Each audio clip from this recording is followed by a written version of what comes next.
For the last match of the evening, folks, please welcome from Germany, Benjamin Becker.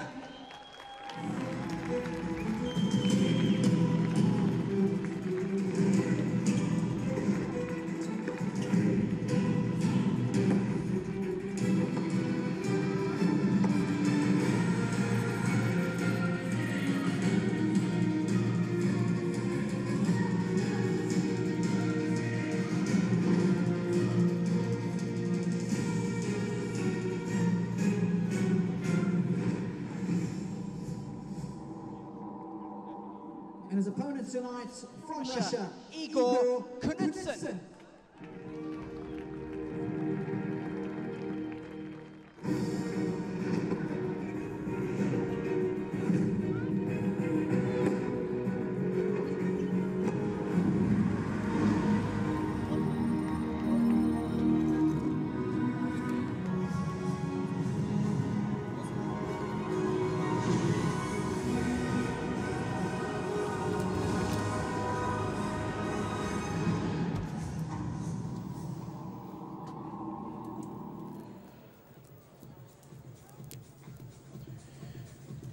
Welcome back. Final match of the day here of 4 here on the centre court here in Doha at the 2012 Qatar ExxonMobil Open ATP World Tour 250 level event.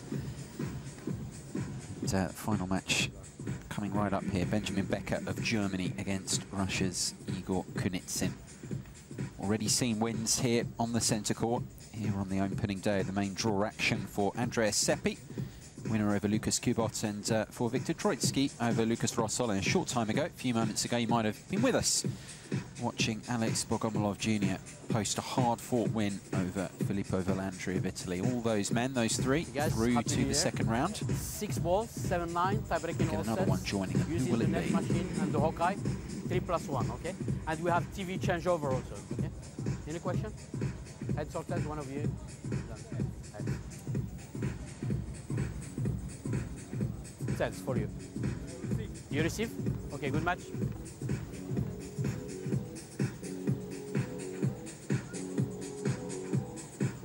Final match of the day here on the centre court. Opening round encounter, Benjamin Becker of Germany against Igor Kunitsyn of Russia. A couple of unseeded players up against each other. Who will book that second round berth?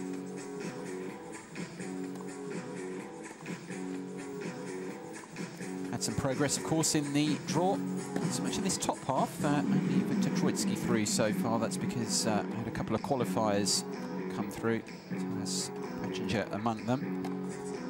Benjamin Becker against Igor Kunitsyn, the winner to play. Winner of one of tomorrow's matches will be bringing you the 40 Gael Monfils against Rui Machado. Yeah, nice to see Monfils here this year. Always an entertaining character. Wasn't here last year. Songa was, of course, so always great to have the Frenchman in the draw. And he'll be expecting big things of himself, and I'm expecting big things of Monfils this year as well. He showed flashes of brilliance, hasn't he, in all of the previous seasons he's been on the tour, but we want the consistency as well at the highest level too. Becker, 30 years of age now, playing on a protected ranking. He's had some injury troubles last season, that's fair to say. A big elbow problem that he had. Turned pro back in 05, probably most famous, I suppose, for the win over Andre Agassi, if I remember, at the US Open. Yeah, and I think that's certainly the case. And as you mentioned, the problems with the elbow affect him greatly because the serve is huge. And if you're having any kind of problems, and I know only too well because I've had elbow problems my whole career, still do. It's so frustrating when you step up the line and you're not sure if you're going to get pain in your arm when you throw the ball toss and make contact with the ball. So it's going to be fascinating to see how confident he is if he can't rely on hitting huge serves all the time, because that's what his game's been based around all of his career. Yeah, 6 months of the season, Becker. So his protected ranking, how it works, 9 tournaments or 9 months, whatever's longer. This is one of them now, because he returned the final month of 2011 campaign, but played a couple of challenges, so that protected ranking is there now. It's a useful tool, isn't it? It is, but interestingly, another player, Sam Querrey, chose not to use protected ranking. He's basically build himself back up by playing challenger level tennis. Yeah, he felt he was going to get up there anyway, so he just wanted the extra matches, and he wanted to do it sooner rather than later and not have to rely on the protected ranking. And I like the attitude, and he's almost back inside the top 100 now and getting ready for a full season, which is good to see. Another 30-year-old here, Igor Kunitsyn, world ranked 71, making his main draw debut here at the age of 30. First appearance. He didn't have a great season last year, losing record, 16 wins and 21 losses. Another one of these guys that just doesn't have that great weight of shot from the back of the court or the huge serve to trouble the best players in the world. He's a good competitor, moves pretty well, does everything pretty well. But, you know, we know that that's not good enough in this day and age at the highest level. So he's one of these guys that plays challengers, plays a fair few 250s, tries in the qualifying at the Masters Series 1000 level to get through to the main draw, but, you know, finds it hard going. A lot of players are really good, but they're not quite good enough to cut it at the very highest level. It's standard, isn't it? That's the thing, because I know if we look at, you know, the point of view of countries trying to bring younger players through, when the player, I know Oliver Golding in Great Britain has it, you know, has aspirations, if you like, next year, kind of getting inside a certain, you know, ranking position. But it's so hard, even at that level. You know, people can strike the ball, and then when you get up to this level, as you say, that they're at 60, 70 in the world, it's another jump again. No question about that. Absolutely ruthless. It's a good word for that. Ruthless. I like that for the whole situation. There's so many players, there's so few ranking spots, you know, and you get the older players are playing a little bit longer, trying to hang on to their ranking, and you've got so many younger players. You know, it's a real cut and thrust world out there, and there's not a lot of money in the game. People think it's a rich sport. It is for those that are exceptionally good. But, you know, you're ranked outside the top 100. You're scraping around to make a profit unless you've got some good sponsorship behind you. So, you know, it's a hard sport in which to make a decent living. No question about that. Mohamed El Jannati's already umpired one contest here on the centre court. Second one of the day for him. Now, it is tough, isn't it? That's why these opportunities, these 250 level events, particularly something like the Qatar ExxonMobil Open, you know, a prestigious event, well supported, it's a good opportunity for someone who's more lowly ranked. No, it is, and I think early on as well, if any of the qualifiers that we see play tomorrow, you know, what an opportunity for them with the lower ranking to come through the qualifying event, got a couple of matches under their belt. If they can then suddenly get a win in the main draw, some valuable ranking points and, of course, more prize money to try and help them on their travels, then it's a huge help, because then everybody's going to head down to Australia. And slightly better then for the lower ranked players, because of course it's a bigger draw, so you've got a better chance of getting in. The draw might open up, and if you can get 2 or 3 matches under your belt there at one of the slams, I mean, that really does open the door for you. Higher ranking, more money, more coverage. You know, all of these things have to be taken into consideration when you're trying to make it as a player. It's not just the work you do on the practice court, it's managing the schedule, it's playing the weaker events, it's keeping an eye on the cutoffs, you know, and looking at the schedule and thinking, right, I want to play a tournament whereby I'm definitely going to get in the main draw, as opposed to going here where I'm in the qualifying, you know. So managing the That's tour, a whole exercise in itself. Of course it is. It's something that people don't do. A lot of players just don't concentrate on enough, don't look at that. But as you say, there's real value to be had, to be gained in doing that. And it takes a great deal of experience to understand how the tour works, which tournaments are going to be weaker or stronger. And that can change on a yearly basis. So you've got to look where the big guys are playing. You've got to look at what the cutoffs were last year, what the cutoff in qualifying was. You know, how many guys are going to be ranked inside the top 50 in the main draw? Because if I get in the main draw as well, what are the chances of me beating those guys?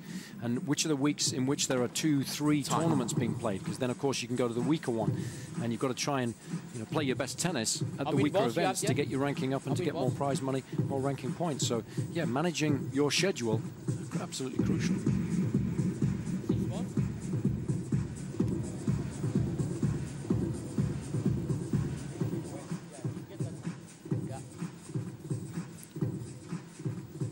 So just about ready to go here. Final match of the opening day here at the 2012 Qatar ExxonMobil Open. 20th birthday of this prestigious event that's got bigger and bigger every year. And this year, quite a field that we have. This is the final match of the opening day. Becker against Kunitsyn, who will book a second round berth here at this ATP World Tour 250 level event.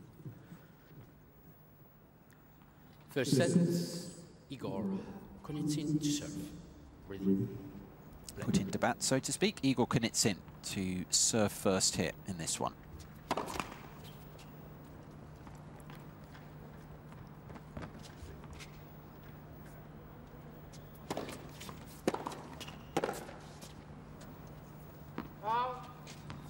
Love it.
Oh.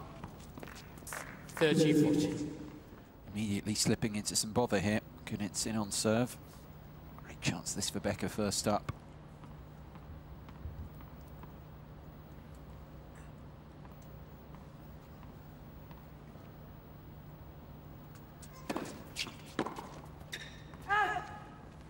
Jeez, not a lot of pace on that serve there, so that was a little cheap. And of course, sensible option, taking a bit of pace off the first serve and making sure you get it in and break point down.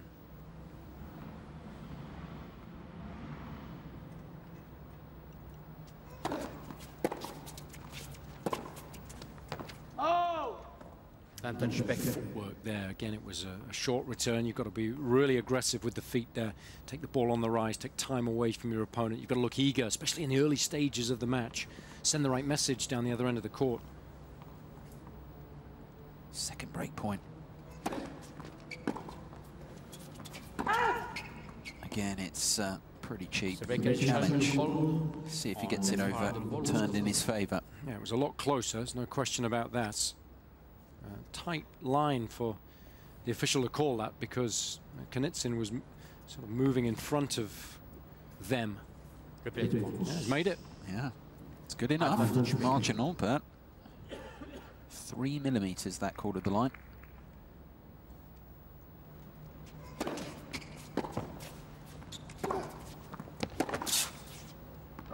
I'll tell you what, Guy, it's interesting because we're thinking, oh, well, that's a bit of a let-off for Becker.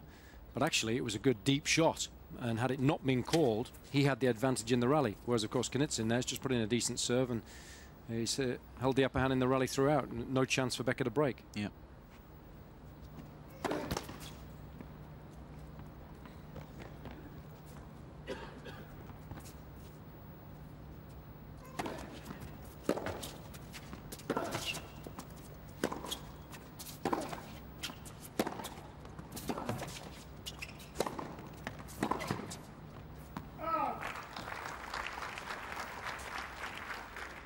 Advantage Becker.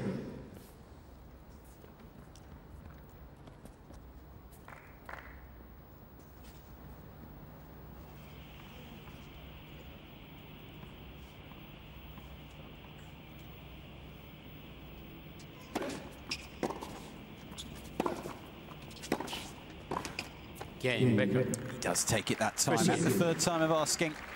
Becker has the immediate break advantage.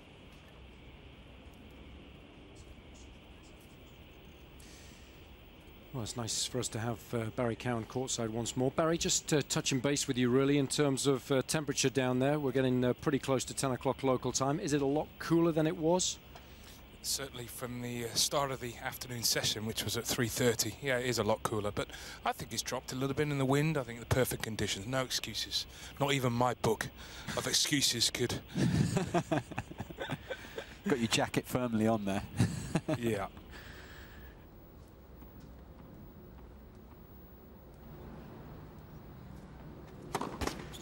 Net for service.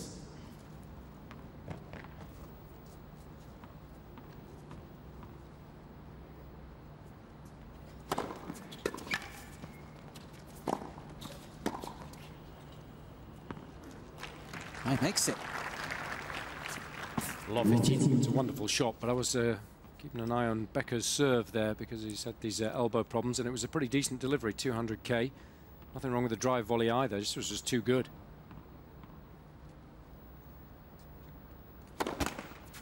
Net for service.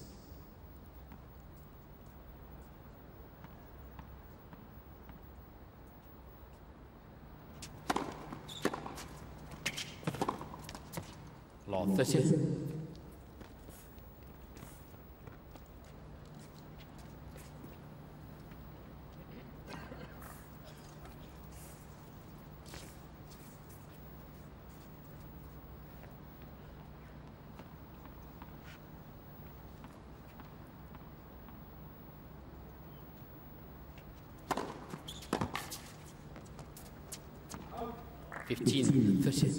Nice variation, that serve, just around the 170 kilometers an hour mark, so taking a good 30k off that, as opposed to the big hard flat one that he hit earlier in the game when going up the tee. Sensible option. Less pace, more slice, so he can create the angle.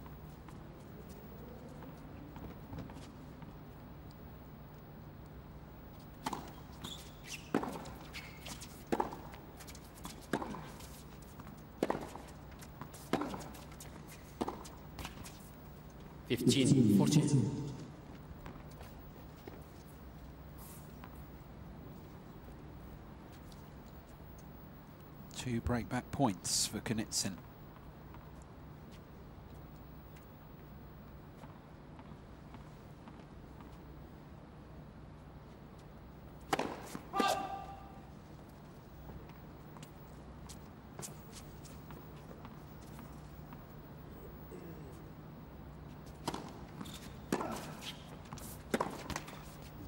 Kunitsyn. He needs one of them. One game on. Straight breaks to open this one up. One game apiece. That was a poor game, wasn't it? I mean, you know, gold dust breaking serve in the opening game of any match. You can't then back it up with a game like that that's riddled with unforced errors. It's like you always say, if they plays an unbelievable return game to break back, then fair enough to an extent, but Kunitsyn didn't have to do a great deal there.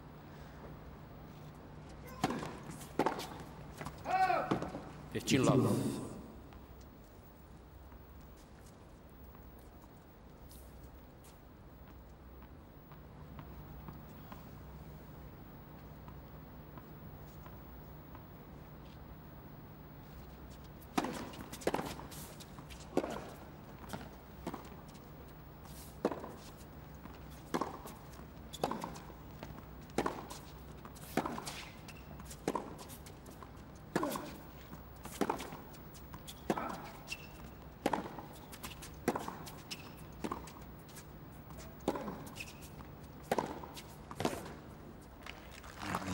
One like that. Length and pace. It's a heady combination. Chinol.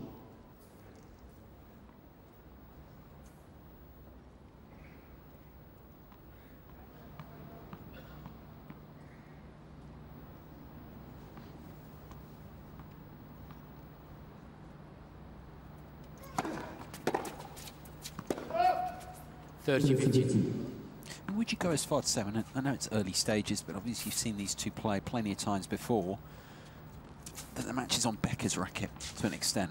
Yeah, no question. He's got superior firepower. The big serve, of course, is a huge advantage. So yeah, he's going to be able to dictate play far more easily than Kunitsyn is. So if he plays well, he's got a better chance of winning. If he plays poorly, shoot himself in the foot with all the unforced errors.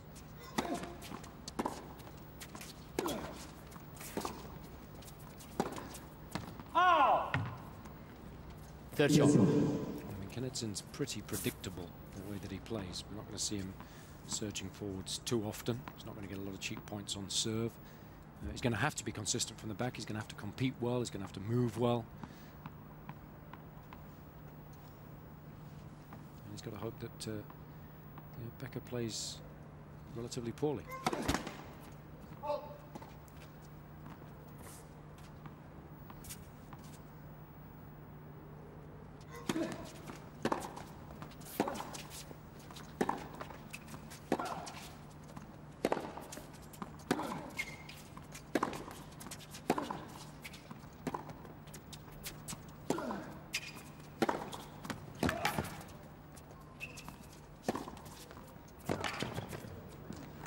Knocking on the door time and again. Yeah, there's a good example of that superior firepower.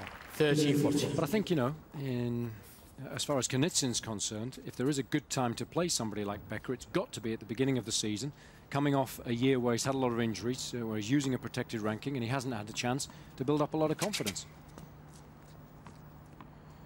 Brooks serving Kunitsyn's opening service game. Chance to do so again here.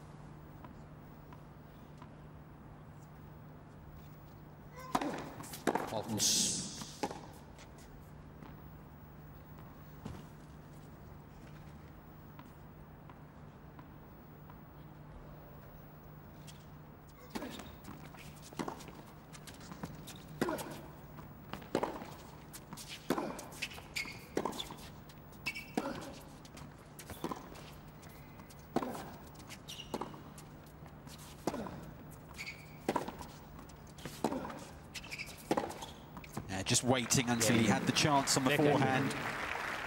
Becker breaks again, 3 in a row to start this first round encounter off. The German once again leading with the initiative. 2-1 opening set. With quiet energy, while the soul dips in pools of indulgence. Yeah, it's an excellent start.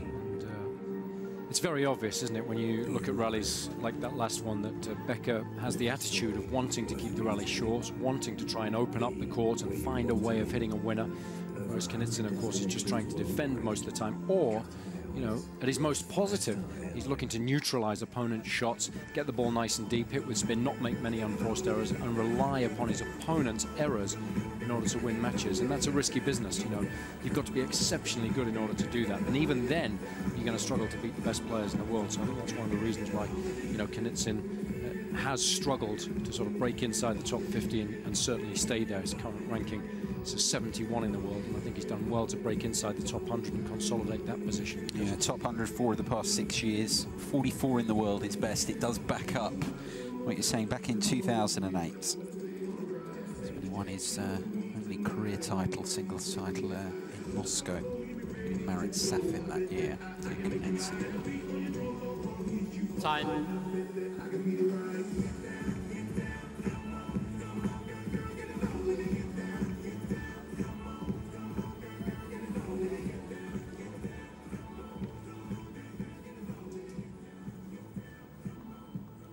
Becker break up. Benjamin Becker, can he do a better job this time of trying to consolidate it? 2-1 opening set.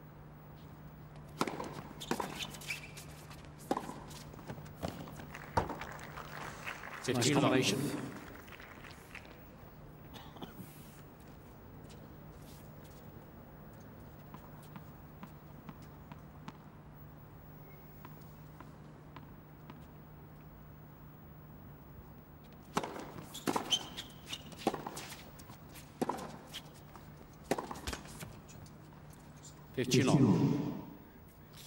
Well, forget the last shot because it was an unforced error on the forehand, but the biggest difference between these two early on has been the quality of the Becker forehand.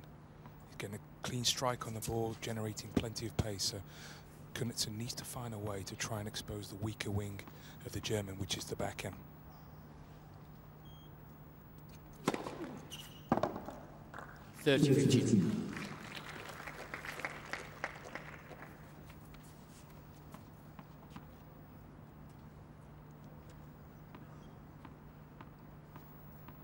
First ace, that one for Becker.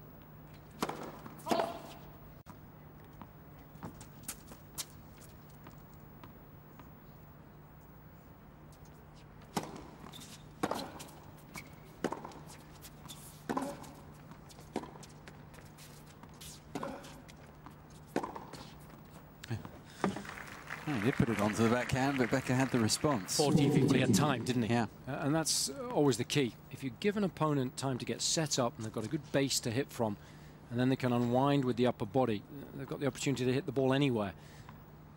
So Kunitsyn, I think, has got to try and find a way of rushing Becker a little more often. Game. 2 aces in the game. Becker. That's a beautiful strike. Becker He leads. does consolidate the break this time. Becker 3-1 to the good opening set. Yeah, much better service game, that. And that will please him. And a good response, I guess, to the loss of his opening service game. He could have got a little frustrated there, having worked hard for the initial breaker serve. Generally, it does have a decent attitude on him. Becker, so does Kunitsyn, of course. Not particularly fiery characters.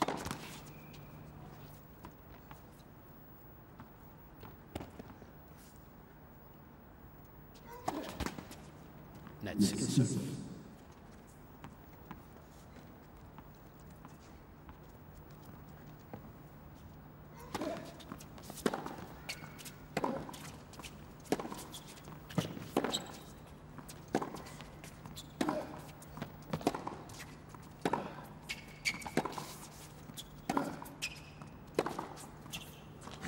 Well, that's phenomenal ball striking.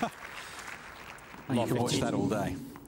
Yeah, plenty of time again to prepare. That was the key. The thing is, you're suggesting Barry's making the point, you're backing it up with Kunitsyn, that he's got to change it up. Can he, though? Because a lot of his players, you say, is just passively putting balls back in mid-court, which is giving Becker the time to dictate. Yeah, no, it's going to be difficult for him.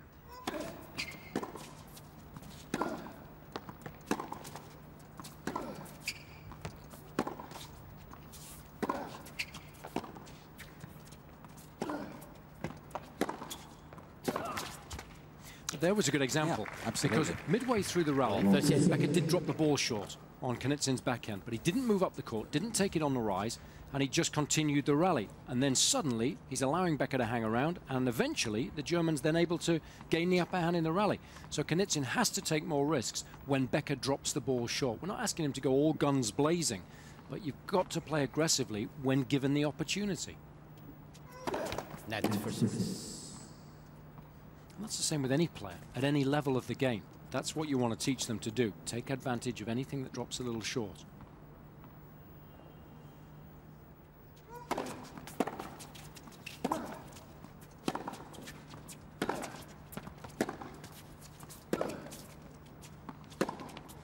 Out.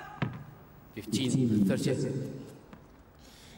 Yeah, just listening to what Jason was saying, I mean, just in the last few points, watching Kunitsyn, and he is not leaving his position on the baseline at all. So you've got to be able to move forward and back, and that's why he's making no impression on his opponent.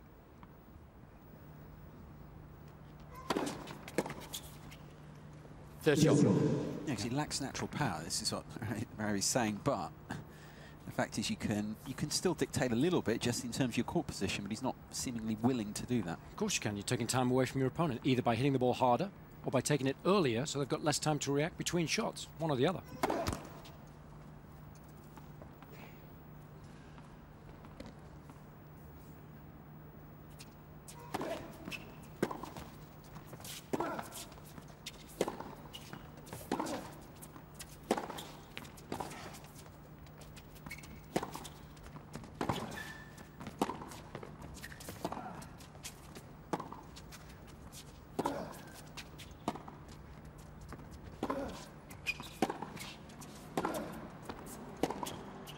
It's a shame because he played that rally well, but just picking up on the point that Barry made there, I think that's the way that the game has changed. You know, in the past, good athletes and movers moved laterally a lot and defended relatively well, but now they're so good at moving up and back. It's so crucial on any court surface. And Nadal's spoken about the fact that he feels he needs to do more of that this year in order to counter what Djokovic threw at him last season. So it's absolutely crucial to be able to do that.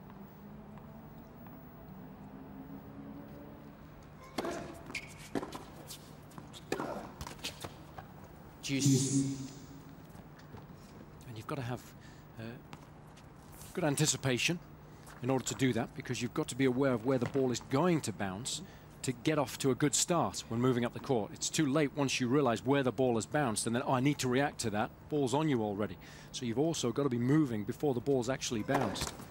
So you've always got to be aware of how much pressure you put your opponent under and where you think their ball's going to drop, and be moving as you're preparing to hit the ball.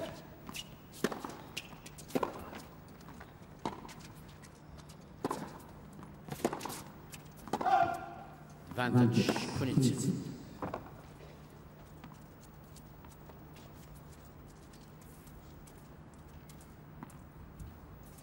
And of course, it's having confidence once you've taken the ball early in your ability to then construct the point thereafter. Are you going to come in behind it, or are you going to hit aggressively and then stay back and wait for another shorter ball so you can be a little more aggressive behind that? Game, Kunitsyn. Becker leads 3 games. Second game on the board. Kunitsyn still trails though by the break. His German opponent Becker 3-2 to the good.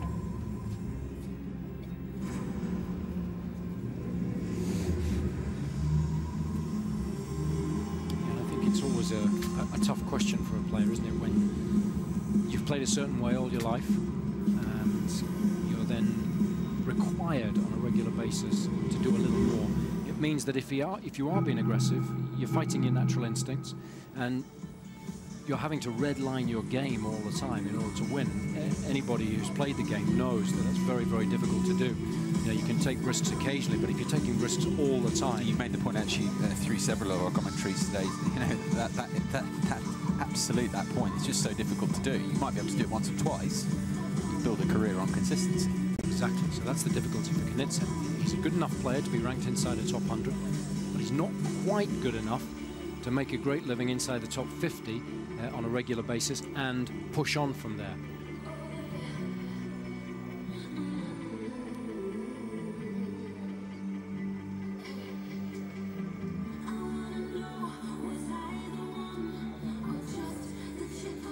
Time.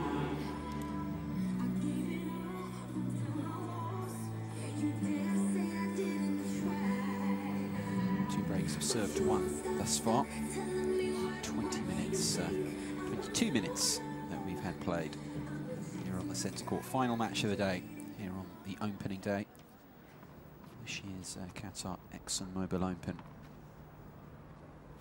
Becker still with the break, 3-2 opening set.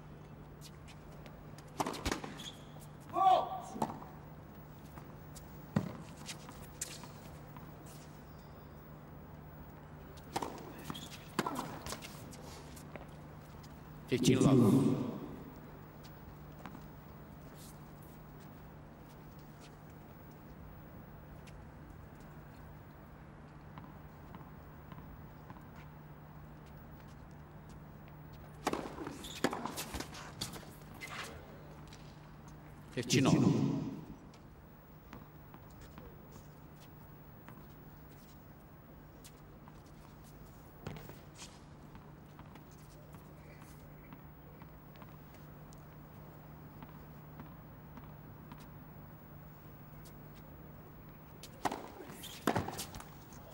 $30-15.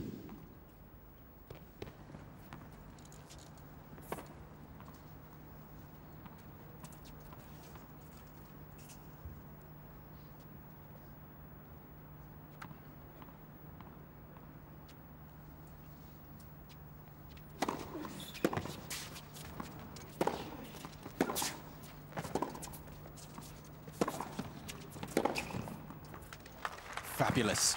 Simply fabulous strike. 40-15. The problem for Kunitsyn is that's going to hurt his confidence in terms of wanting to try and mix things up and come in. I mean, he had to. The ball was so short there, but gave Becker plenty of time to prepare before he was able to hit that pass.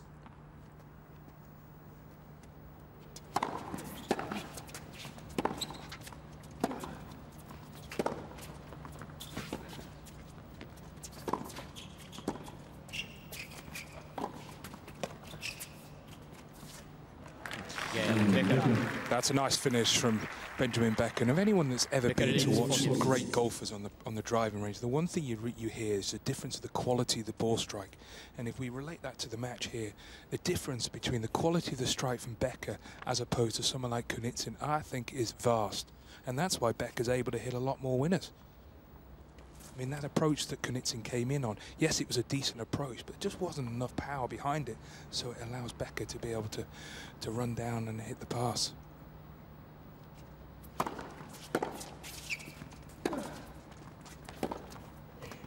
That's an excellent point that Barry makes, and it's something that is so nice. If you are able to get a ticket and come and watch these guys play live, you do realize that on TV we can't quite capture the ball striking ability of the best players in the world. It's tough. And also it's such a physical game, and we can't quite capture that either on TV. But if you come and see them play, and you can hear them hitting the ball and moving around the course, it's quite an experience.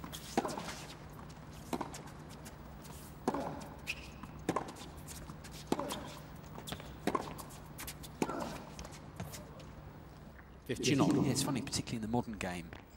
Again, going back to the French Open, they have some wonderful positions there where you can see, if you just parked on a baseline and you watch modern players, just their movement, so the ball striking, positions they get themselves into, it illustrates your point. You just can't get that on the television. Can't do that. Can't, you know, understand everything that goes into it.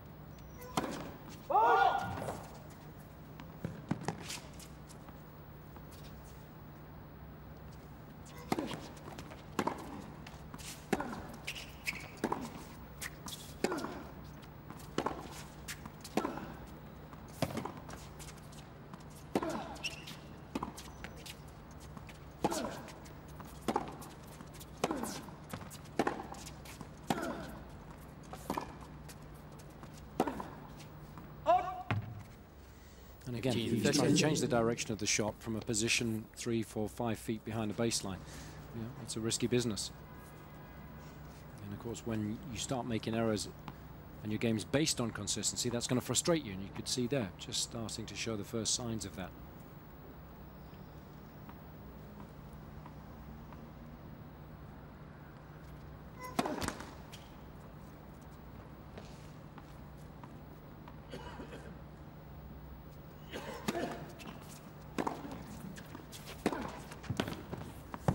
Pretty good.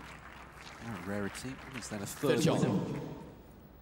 But able to take up a much better court position there because the ball was so short from Becker. He's well inside the baseline, leant on the ball nicely, hit through it, so he is able to generate just a little more pace with that shot. They've been a rarity thus far.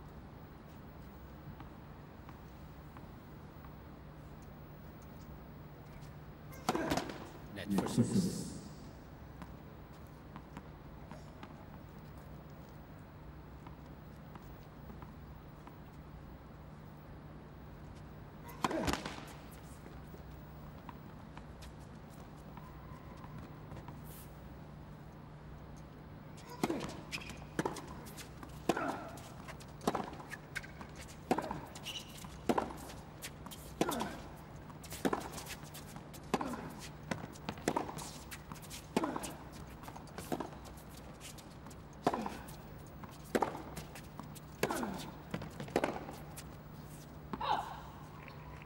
For Jesus.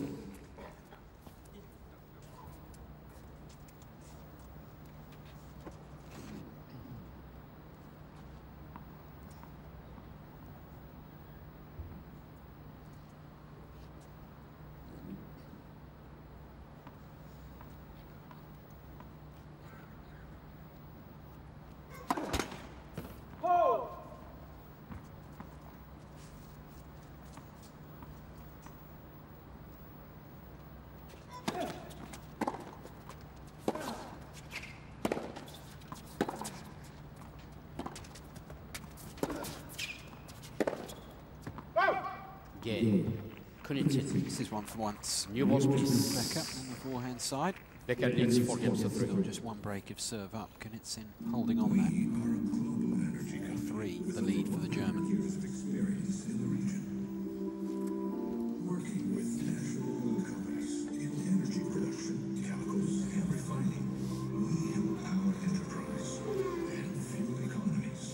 Well, the next game will be fascinating because there was certainly the feeling, I think it was from about 15:30 that Becker had a second serve, didn't do enough with the return, and that allowed Kunitsyn, as the guys in the commentary were talking about, to take the ball on the rise. And since then, I think Kunitsyn started to hit the ball a little harder, a little earlier, but it's also coincided with Becker.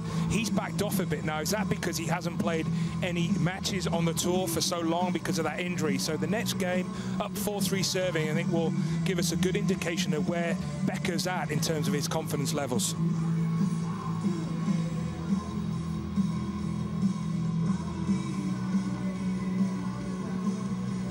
It's a good point you make, because the one thing that you can't practice when you've been out as long as Becker has is maintaining your concentration, which is absolutely crucial. So he's been on court now for a good half an hour. He's done relatively well so far, but there's a little more pressure now in the 8th game with a little bit of a lead to defend. So it'll be an interesting game, there's no question about it. Time.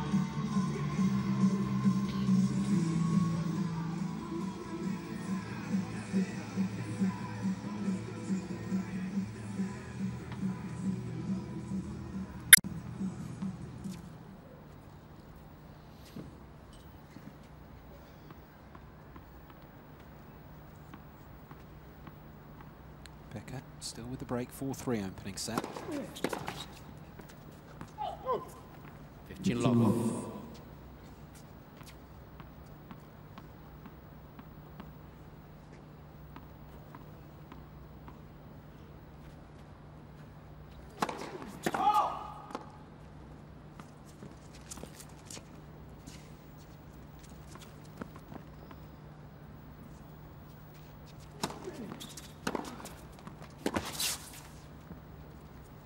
Chino.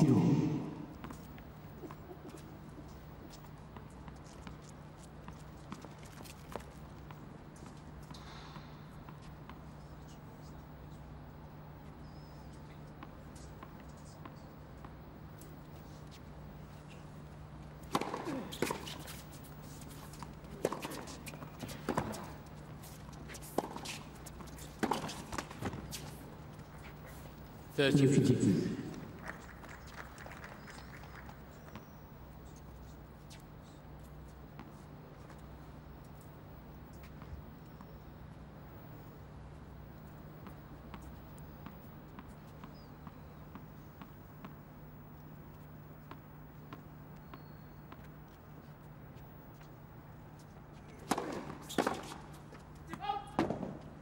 40-50. It's a crucial point there, not that one, but the previous one where Kunitsyn had that chance at the pass, very close to making it. I think Becker's reaction afterwards said it all. He knew that. It would have been a really tough volley to have to make.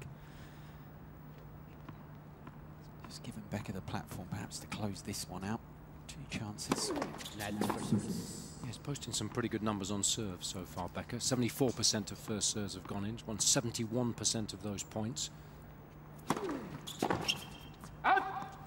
Game. Becker leads 5 points. Game away from taking this opening set now, the German. Good response that as well, because Barry correctly, I feel, made the point in the previous game. There's just some signs there, maybe, of a way back for Kunitsyn, but Becker's kind of slammed the door shut there in that game. Russian serving to stay in this opening set, 3-5.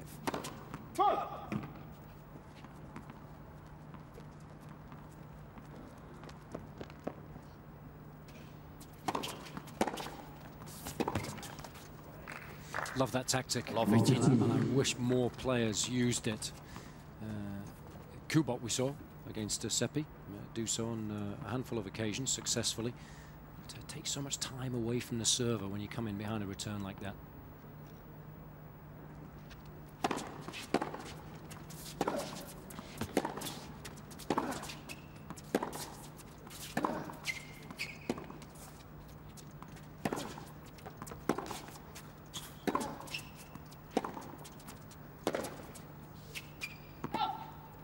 That's it.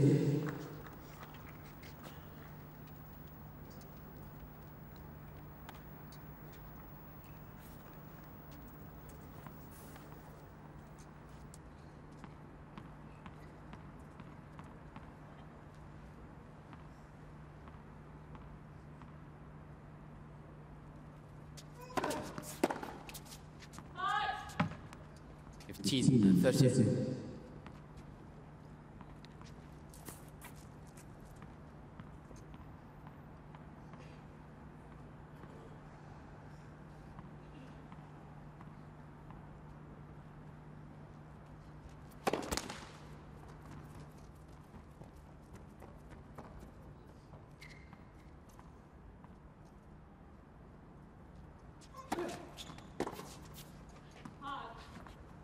Third shot.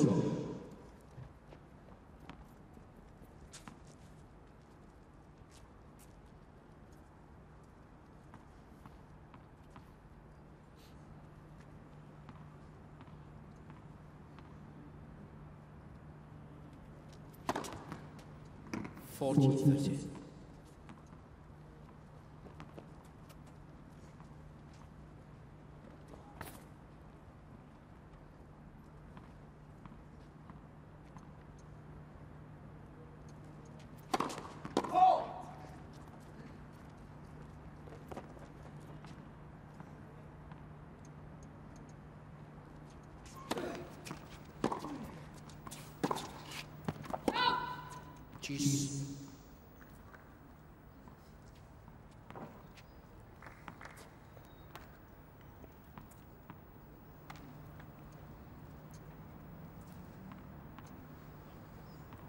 Pained expression on Kunitsyn's face. Advantage. That'll make him feel better. One of his best serves of the set.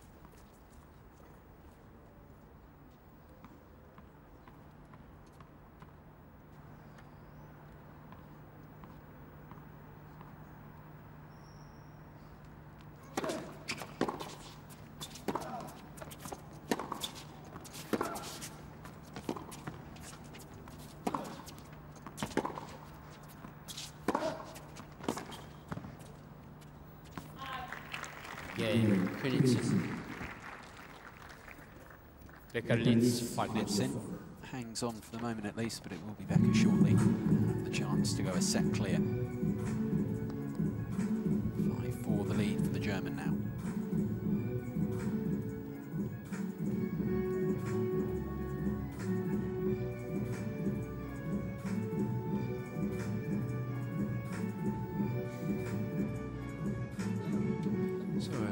Opportunity to see what Becker's made of. And never easy when you haven't been able to play a lot of matches. Doesn't matter how well you're striking the ball on the practice court, you can't reproduce the same pressure that you feel when you're serving out a set. So, you know, if he plays a good service game here, give him a real big boost of confidence. And of course, if he plays a poor game and allows Kunitsyn back in the match, then might get a little shaky from there on in. So, a very important game this for the German. First serve's key, of course. He does have very, very decent numbers behind that, less so on the second ball. Yeah, winning 73% of the point when the first serve goes in, only 40% of the points when that second serve goes in. So yeah, there could be more right there.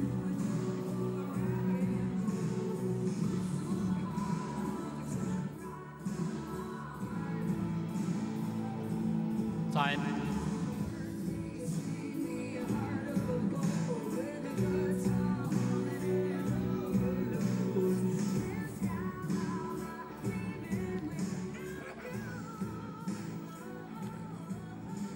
To close out this opening set.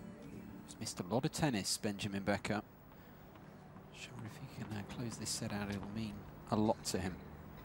Serving for it now, 5-4 to the good.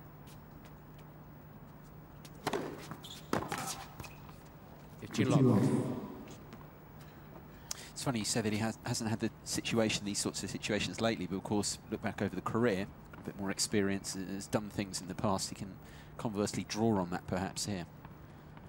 Don't forget those good moments.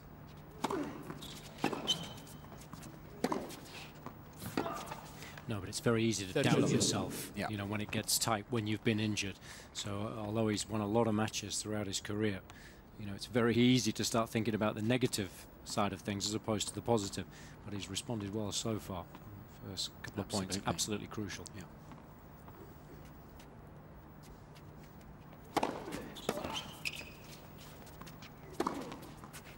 You just can't fault this. You can't fault that.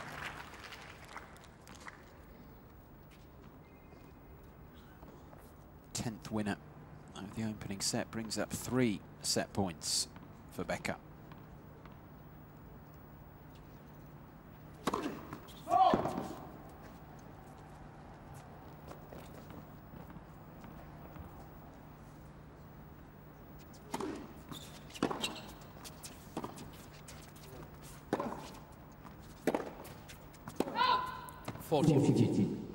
Well, there goes long there. I mean, I suppose the point generally is, I'm feeling through this opening set, is his service game's just a lot quicker. Kunitsyn has struggled. We've only had, what is it, 2 breaks to 1.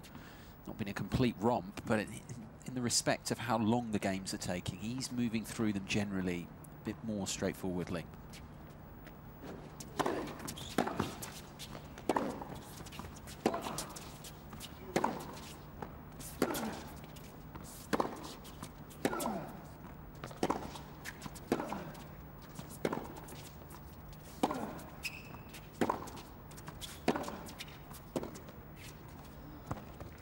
Better ball striking, decent length as well. And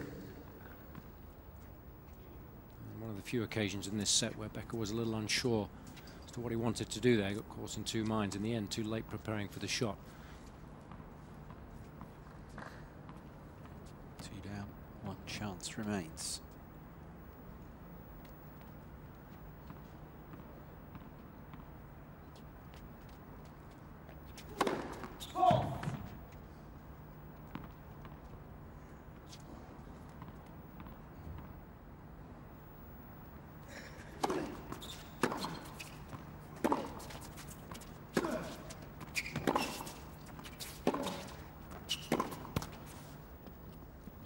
That's poor shot selection for me.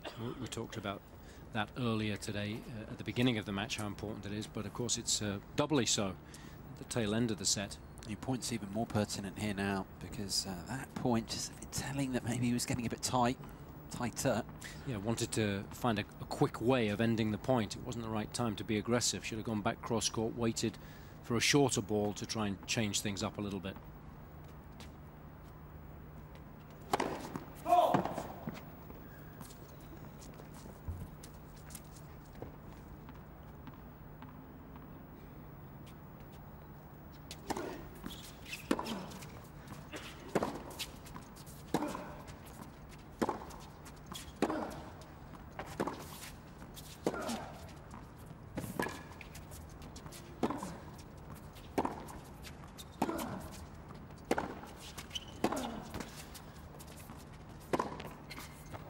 Well done.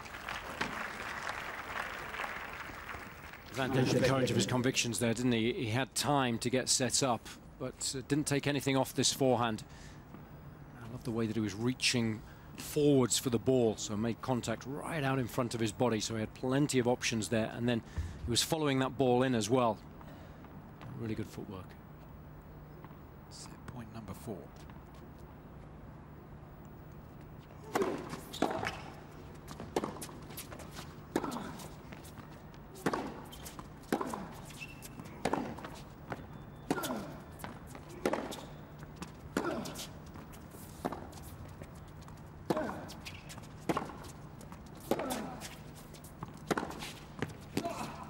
Brilliant ending. Tough for him to close out that game in the set, but he did do it, doing the world of good. Becker wins it 6 games to 4, just under 3/4 of an hour.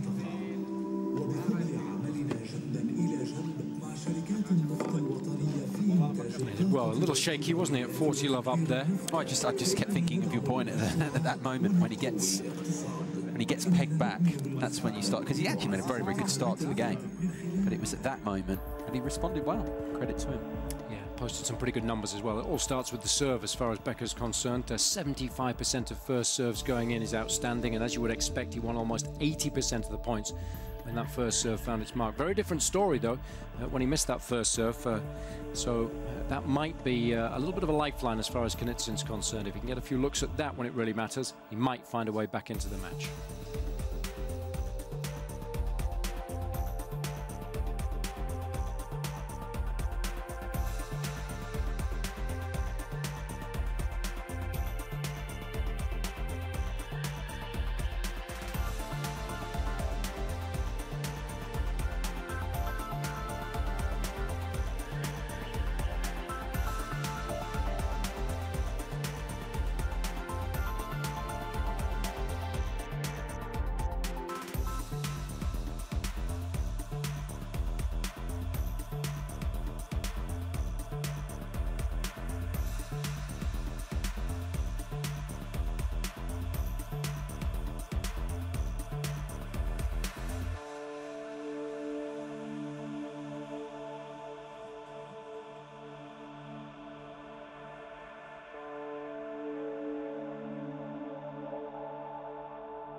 players back, or one of them back.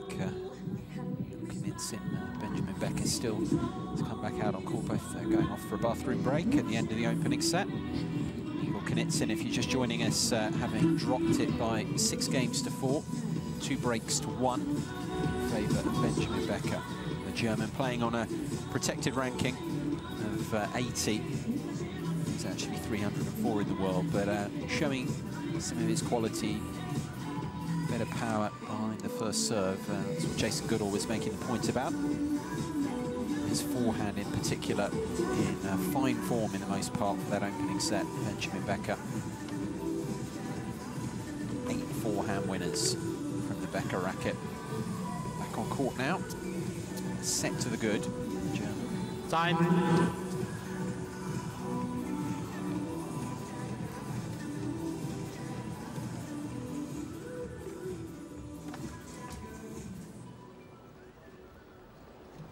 Jason Goodall and Barry Cowan have done their swap act. Those steps difficult, Barry. Second set. Start of the second set. Becker set to the good here. 15 love. Don't need a workout in the morning, do you, with those steps? It's good enough on its own. I'm going to the gym tomorrow, so in the afternoon, Guy, I'll be running up and down.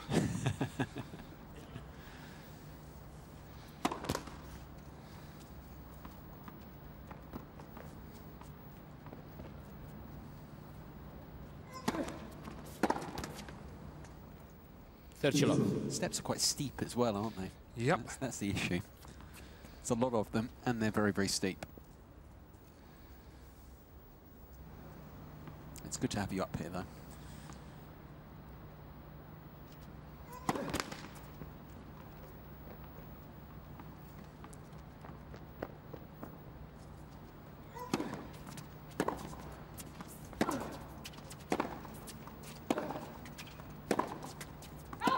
And the match was changing at the end of the first set, and I think really for Becker it was the first serve that kept him in it. But from the back of the court, where Becker was early on was making all the running, now it's starting to be in the hands of the Russian.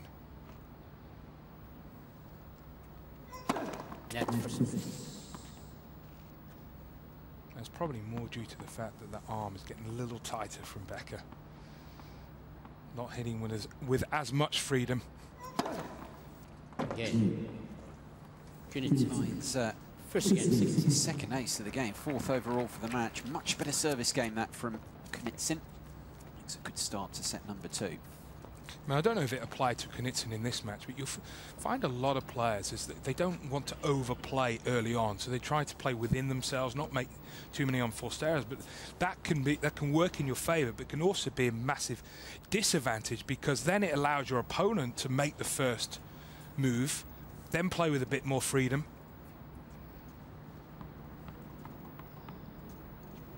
And especially the player like Becker is, I would have thought he would feel more comfortable being in the lead than being behind. You would think, I mean, naturally that would always be the case with every sports person and team, but as we know, it's not always the case. Absolutely.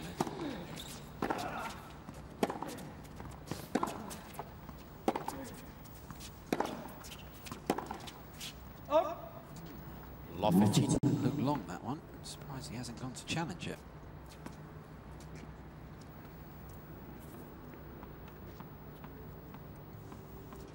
Huh? Again, that's why I don't make predictions.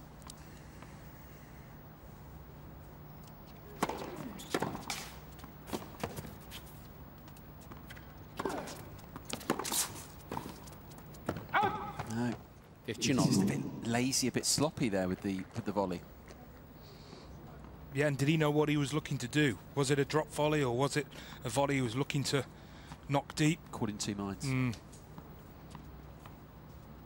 mean, for me, that was a volley that you just need to knock short. Doesn't even have to be a drop volley.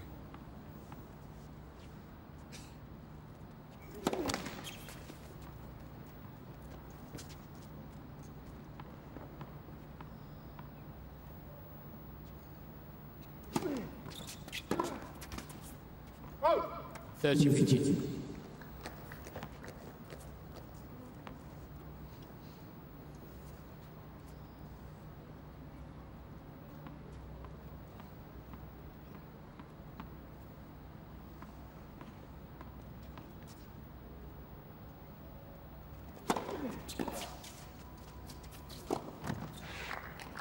set up by that big first serve. Make that ball look relatively straightforward as well. 40-15. That was that first serve percentage. The first set 75% and similar numbers on the points won behind the first serve. Just really gave him such a platform.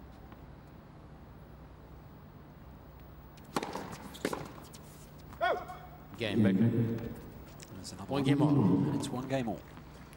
Yeah, another game to him, and certainly on the scorecard, another comfortable service game. It could have been different, or it should have been different, with what happened in the second point.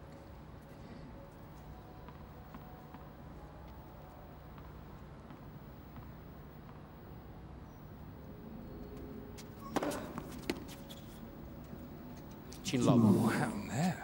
Maybe he thought it was going to clip the top of the net, but he just didn't react.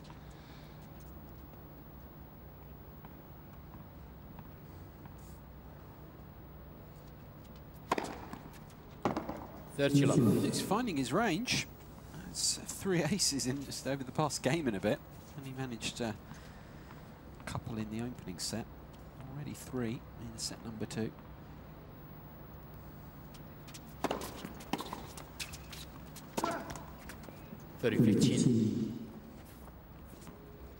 He plants his foot very early, Kunitsyn, on the backhand, so there's nowhere to go really. He gets trapped, and when you put your foot down early, then you can't really have a good weight transference.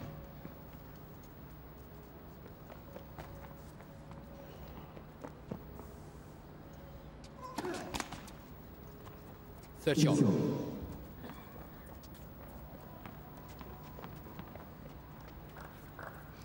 We've talked quite a lot, Guy, today about the transition game, and for me that's an area that he doesn't really have in his locker. 40-13.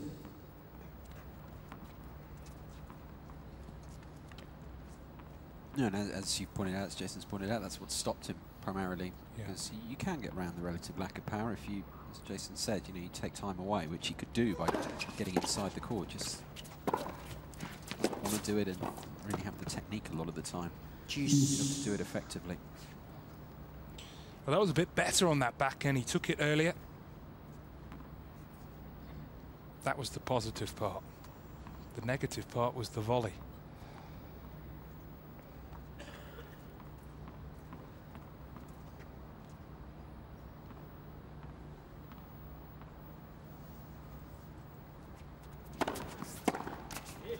Advantage, Kunitsyn.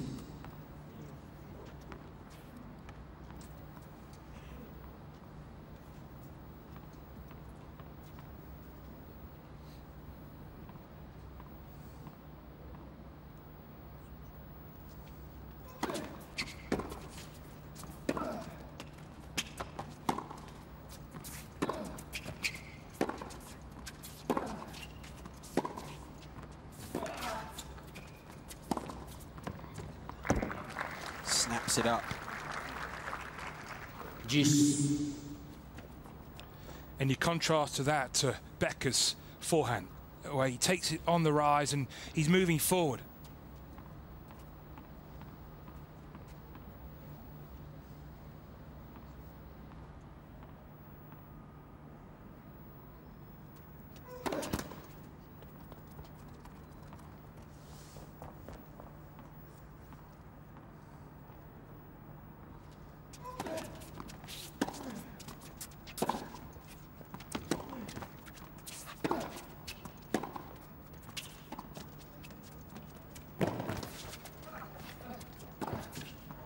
Nice change up there rewarded for Kunitsyn. Advantage, Kunitsyn. That was quite a brave tactic. Not something you normally associate with a Russian, but it worked.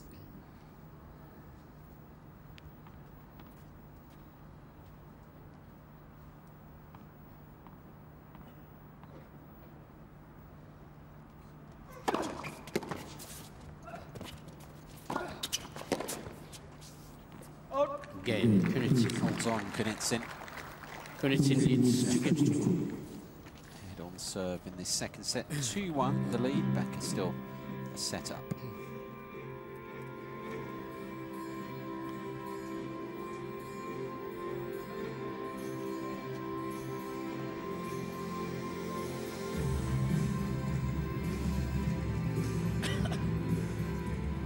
talking about the Becker first serve and the amount of points he's won, Barry, our friends, Hawkeye friends, have cooked this one up for you.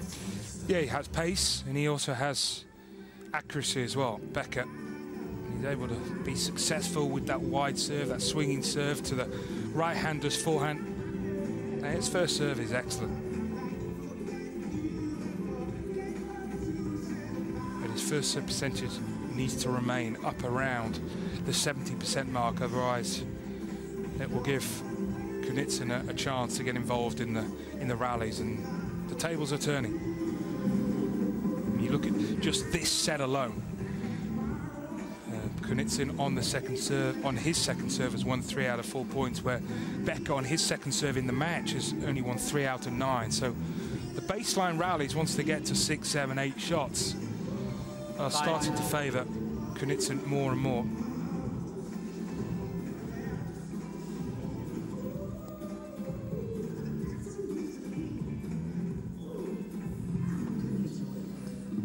No break points created as of yet. 3 games played so far in this second set. Becker is set up. Kunitsyn ahead on serve in set number 2. Becker at 1-2 down.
Can be as close as that. Just a couple of millimetres out.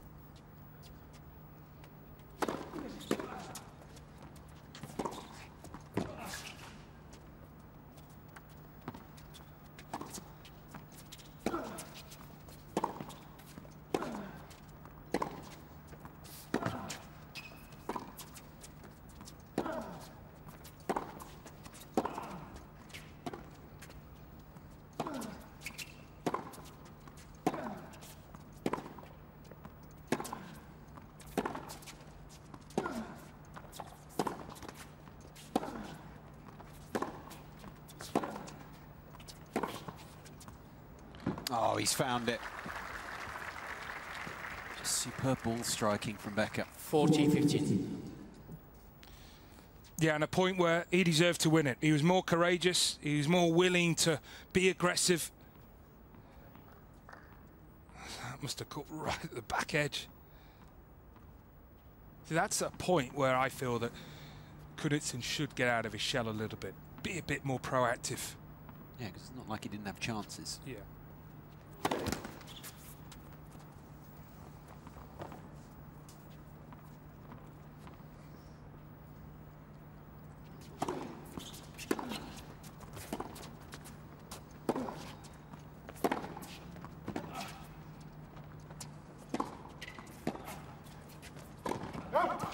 Oh, that's a terrible, terrible miss.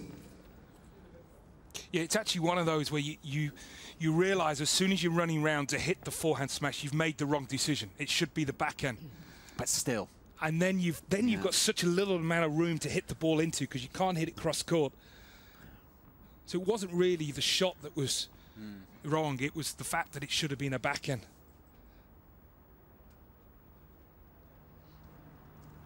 It's the type of shots that If you lose this point, you're thinking, uh-oh, the game should be finished.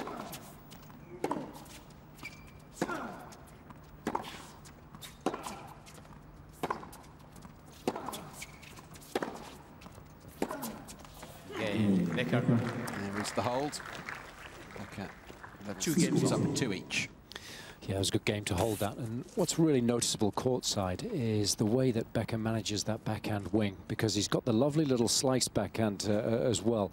And he takes a lot of pace off that particular shot, doesn't give Kunitsyn any pace to play with, and it allows him to get back in the rally. But then, of course, when he hits through that double-hander as well, then it's a magnificent shot. So he's managing that particular wing very effectively. Actually, Jason, I'd just like to ask you another question. With the backhand, I mean, we won't really know until he's up against someone who hits the ball a lot harder, but it certainly appears that it's a lot more solid, that backhand, than when we first saw him a few years ago. Yeah, I couldn't agree more. I think he has improved it. It's obviously worked a lot when he's been injured and coming back to full fitness on that particular shot. But again, the real test will come when he's playing someone who's going to put him under an awful lot of pressure, and Kunitsyn hasn't done that today as yet.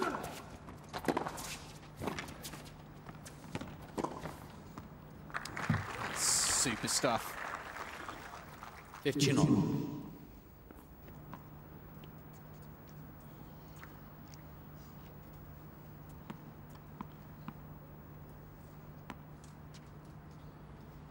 That's a great first pass on the backhand.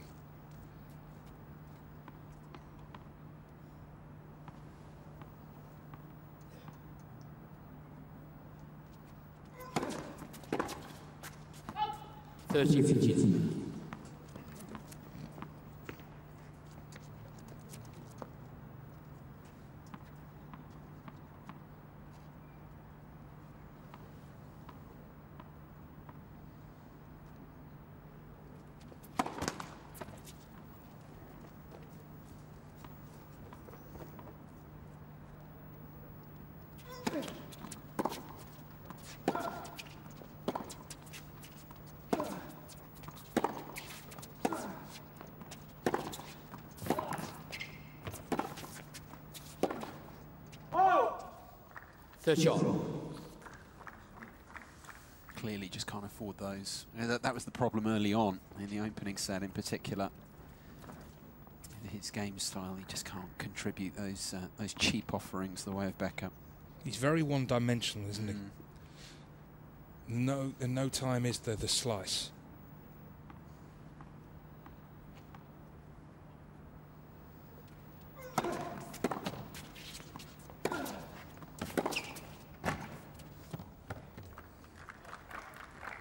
Into trouble now, the Russian.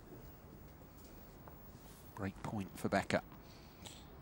And the fact that he lost that point and again didn't look comfortable in that, I don't think we'll be seeing him come forward too often in the future. Yeah, it's a shame for him, because every time he plucks up the courage to do it, Becker finds the passing shot.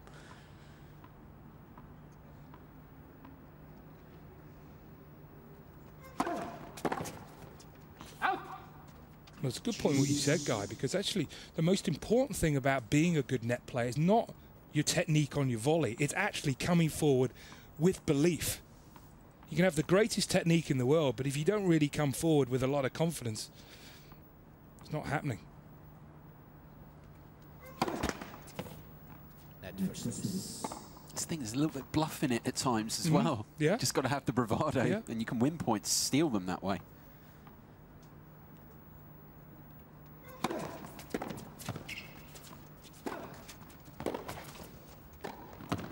That was a bit better. Yeah, just picking up on the point that you guys are making up in commentary there, you can literally see it on Kunitsyn's face when he moves forward. He is not confident at all, whereas someone like Becker, when he commits to his approach shots and his volleys, he believes that he will win the point, but Kunitsyn does not. That volley was a little easier, but he has struggled in that regard, and of course that means he doesn't have a great deal of options in terms of variation. It's funny what Jason says, because it feels like, just looking at him, like he feels like he ought to go be around the net rather than actually wanting to be there.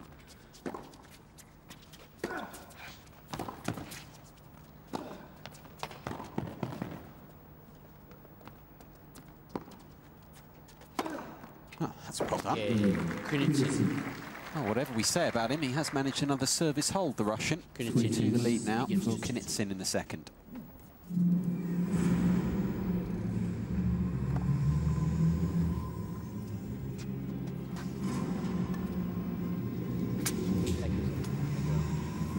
Yeah, and that was better because after he hit that approach, it wasn't a, oh, I must go forward. It was, I'm coming forward. And I'm coming forward with belief. So the first stride, or second stride, was with a real explosive step. And he finished the rally how he started it. The overhead.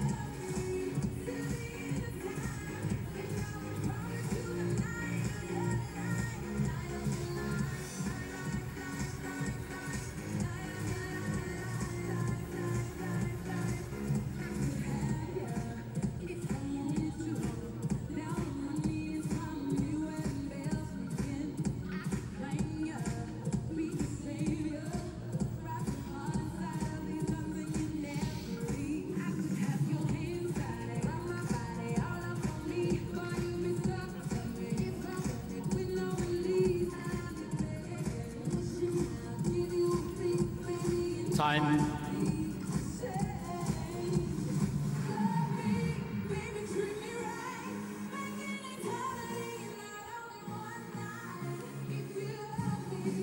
Just one break point created in this second set so far. It was for Becker. Otherwise, the server on top so far. Becker 2-3, second set.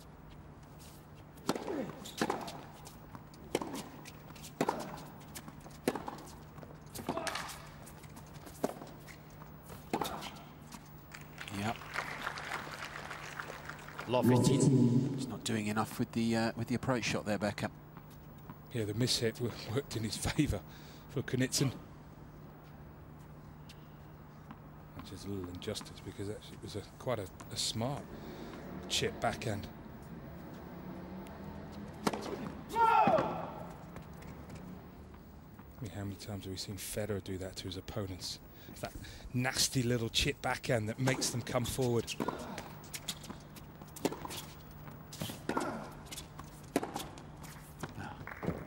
He changes direction really well on that forehand. 15 on. Gets behind the ball early.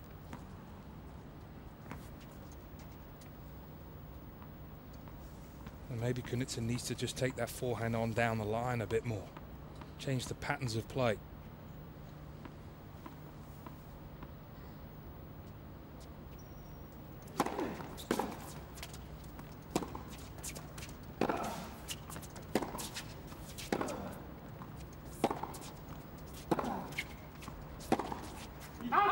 Oh, that's wild. 15, 30. Haven't seen that too often from that wing from Becker.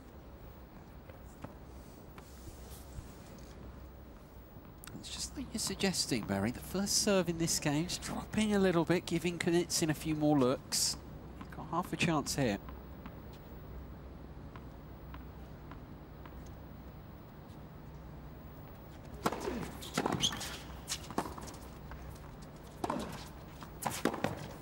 That's just a better point from the Russian. 15, 40.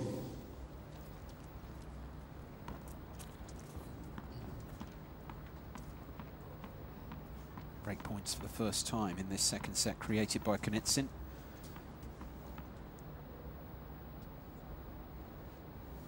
Broke serve once in the opening set.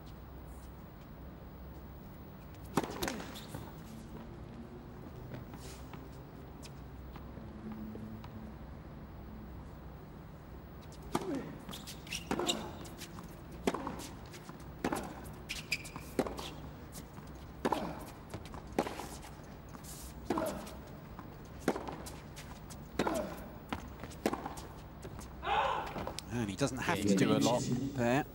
Becker breaks down. New balls, please. One of his poorer games, the German, in this contest. He slips a breakdown in set number 2. Kunitsyn 4-2 up. Toughest aspect of coaching when you're sitting courtside, when your players competing, there's nothing you can really do.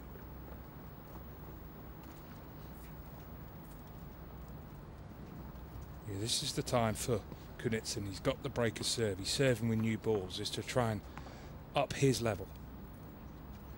There's always the danger, the type of personality that he is, that he could go back in his shell.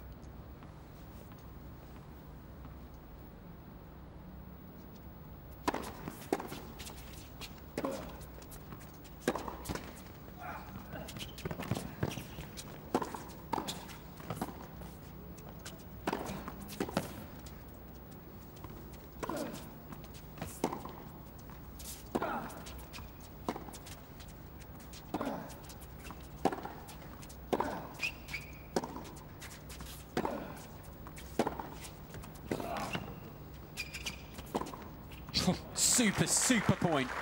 The best rally of the match thus far. Love it. Well, so much happened in that point. There was a couple of interesting exchanges early on, but ultimately it was the more courageous player, the German, that won the point. My biggest fear for Kunitsyn at this game was he would back off, and the first point, he was unwilling to be aggressive.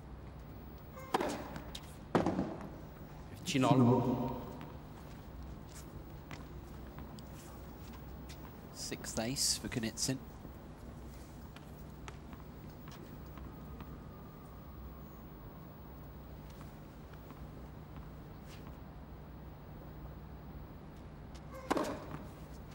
He's a totally different player. He transformed on serve them at the start of the match. We just began it all right at the start of the second set. His first service game, couple of aces in this second set. He's continued that vein of impressive striking.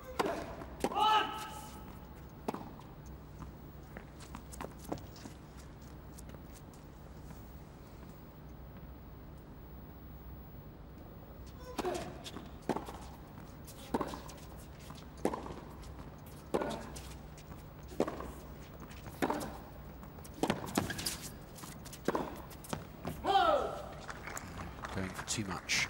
30 on.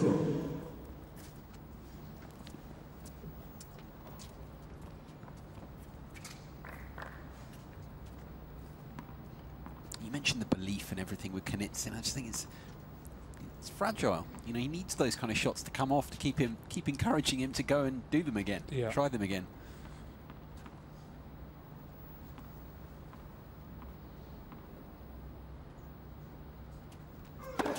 Net for service.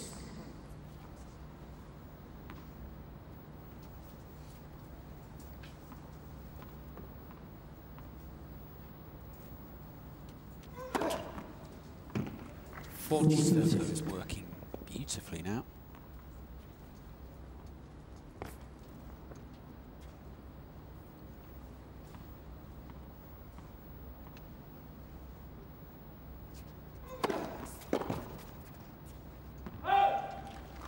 Good delivery. Kunitsyn comes through. He's a game away now from forcing a deciding set at 5-2. We are a global energy company with over 100 years of experience in the region. Working with national oil companies in energy production, chemicals, and refining. We have a power enterprise and fuel economies. We believe in looking beyond today by fostering tomorrow's innovations. By building new skills and conserving what we already have. We are ExxonMobil. Yeah, Jason, it's Barry here up in the commentary box. In terms of Becker, do you feel that it's more the German that's backed off, or the fact that Kunitsyn is doing a little bit more in this second set? No, I'm definitely seeing a lot more commitment from Kunitsyn, and it was a point that you made early on in the match when you were courtside. You can hear the difference in terms of the shot coming off Kunitsyn's racket. It's a lot more solid now than it was initially, and I think Becker did get tight in that service game of his, and it was interesting, the big point at 15-30 when Kunitsyn came into the net, rather than make him play the volley, because we've highlighted how poorly he's volleyed so far, Becker went for the outright winner off the backhand, hit it very late and missed the shot, and that gave Kunitsyn 15-40. So I think there has been a little bit of a swing in terms of Becker's attitude. He's got a little tight, but there's no question that Kunitsyn has decided that the time's right to actually just open his shoulders and go for it, and it's paid off so far. Thoughts there of Jason Goodall, courtside, providing us with the analysis there. Now Igor Kunitsyn seemingly is getting back in this match. He's got the platform. Becker to serve to stay in the second set at 2-5.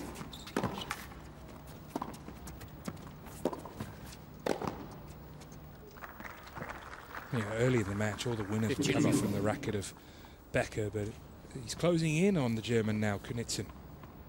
That was Becker's 19th winner, but Kunitsyn now only 2 behind on 17. I think at the start of the match, I think Becker hit 6 of the first 7 winners in the match. Out-acing him as well. Yeah. 8-2, you wouldn't have thought that.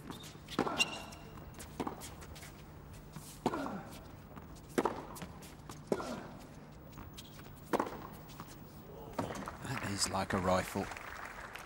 30 love. It's one of those just got quicker when it bounced, just moved away seemingly even quicker than when it left his racket. Skipped on. And that's one of his best backhands of the match. Free flowing.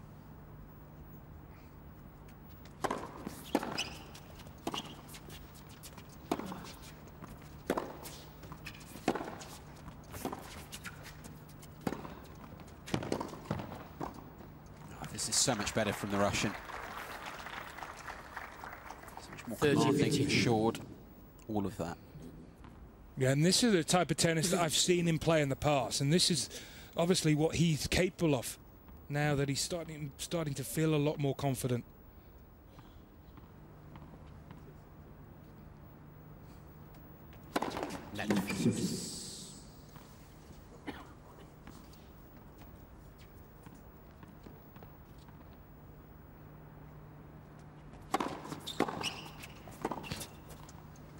Third shot. Totally different player from the start of the match.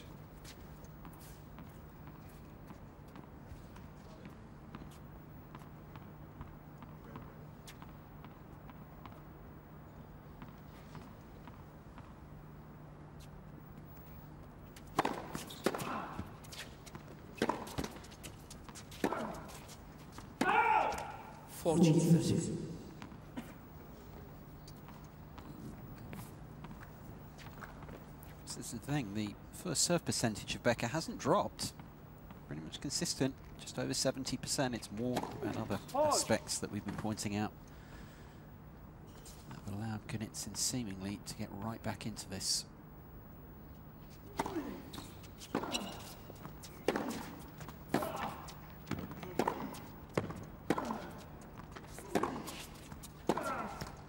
Game Becker. Holds on there, fights Kunitsyn to try and serve out this second set at 5-3.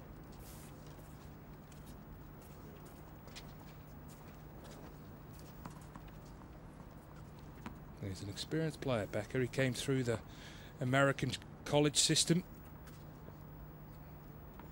Was he an NCAA champion, singles champion as well? Forget the year.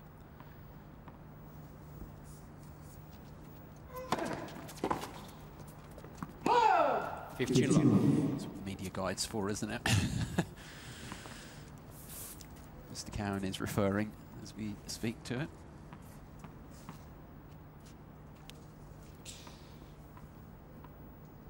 In 2004. Played for Baylor.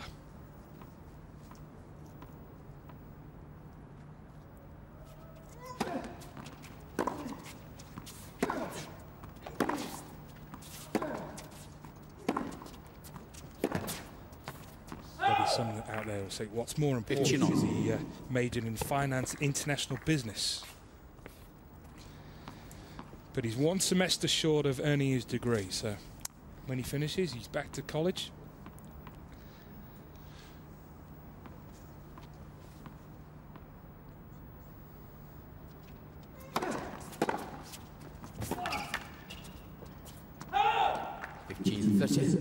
Yeah, it's a big thing about the whole college route. Whether you go to college, Patrick McEnroe, others have got views on that, especially in American tennis, how they go about things.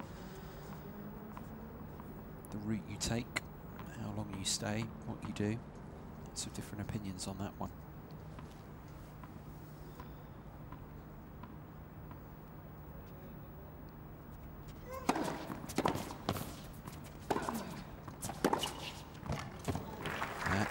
one of the shots of the match, without a doubt.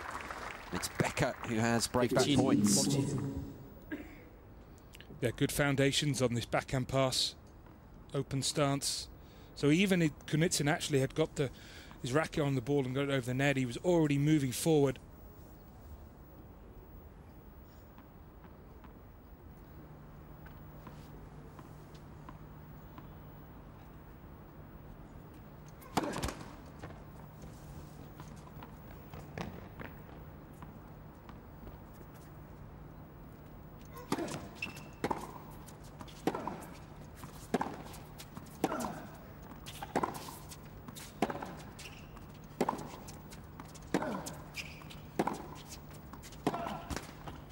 Again, Becker.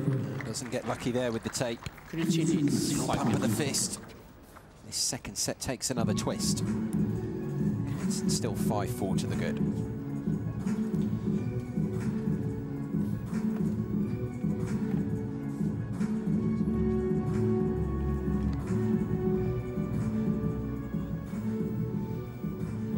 A fantastic job from Benjamin Becker to get the break, but another backhand error and from Kunitsyn. I just feel at times he sets so early, and that's why he seems to miss quite a few. But Becker, well, his feet are always moving. Love the focus of Becker as well in that game. The close-up shots that we got. Is that noticeable, Jason, out down there on court, that certainly Kunitsyn quite a few of the times seems to misjudge his backhand? Yeah, I think you're right. He does get set very early, and that leaves him with very few options. But it's interesting you're talking about Becker's backhand as well, because the key point there at 15:30, Kunitsyn came in. Becker chose to go cross-court with the passing shot, one of his best. Whereas remember in the game that he was broken at 15:30, Kunitsyn came into the backhand and he tried to go down the line with a Hail Mary and missed it by miles. So it shows you that Becker there was much more focused on what he does well. But the question now is he going to be able to do that when there's a little more pressure on him? Because of course there's not a lot of pressure on you when you're a breakdown at the tail end of a set. You can go for your shots, and it'll be fascinating to see whether he can still maintain that high level of mental focus when it really matters.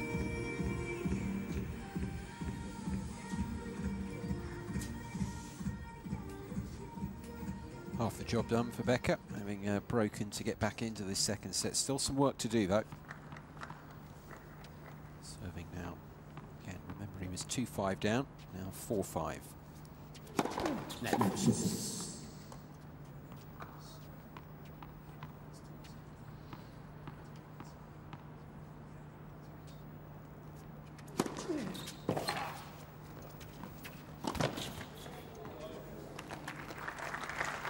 Somehow gets that done.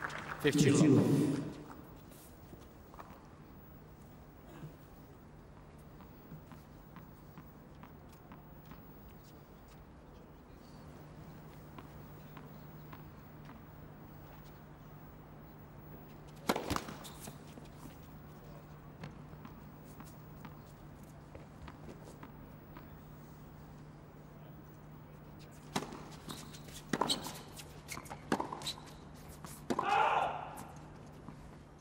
Chinolo.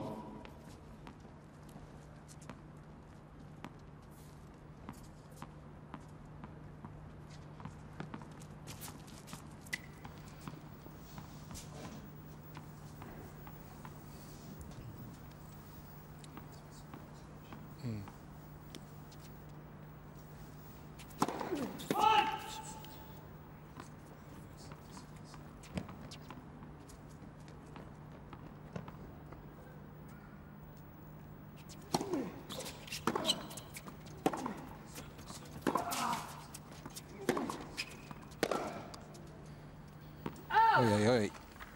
Doesn't get hold of that one.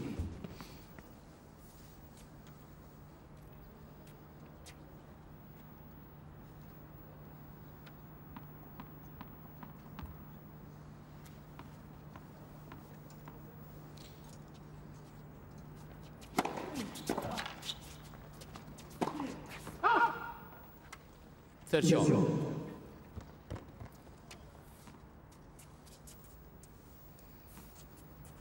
2 points from the set, Kunitsyn.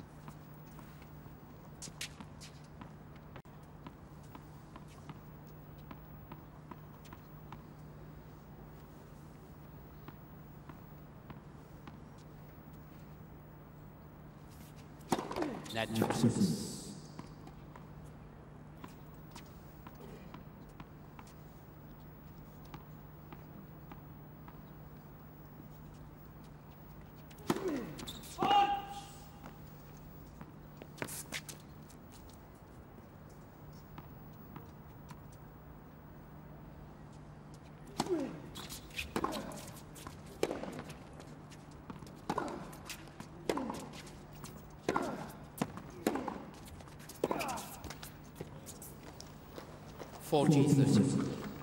Again, the feet got stuck.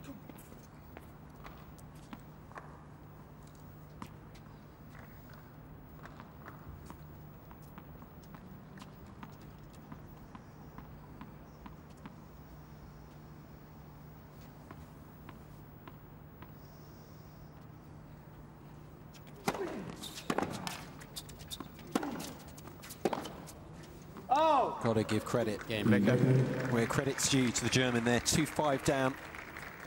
Completes the recovery. Levels the scores up now in set number 2 at 5 each. Yeah, it's a fine effort really for Becker coming into this event on the protected ranking. As we've been saying as well, so short of matches, so short of these situations which you just can't mimic on the practice court. Well and truly back in this second set now. Much for Kunitsyn to ponder.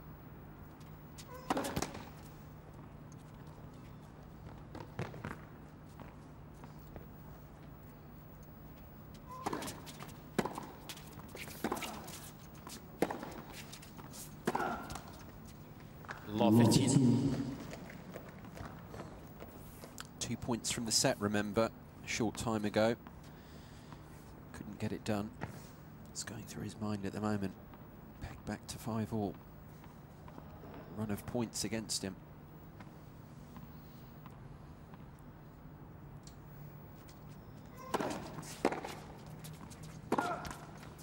Law 13.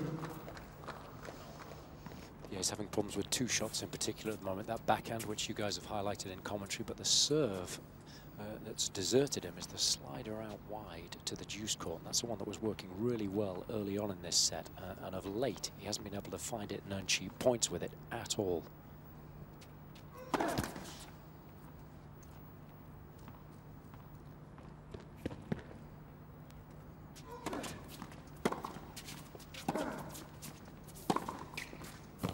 Becker taking real advantage of the second serve now as well of Kunitsyn as the set wears on.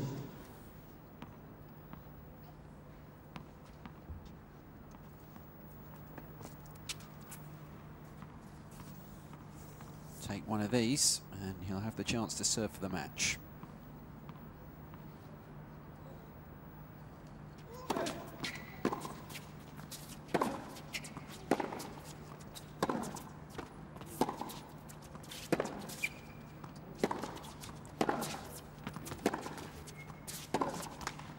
Only needs the one. Becker, 4 straight games from 5-2 down to lead 6-5. And it will give him the opportunity to close this out in a few moments' time.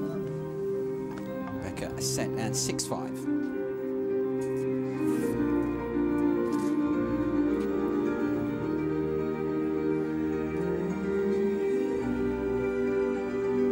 Well, again, he didn't really do anything special. Just put the ball in court. His opponent was in charitable mood.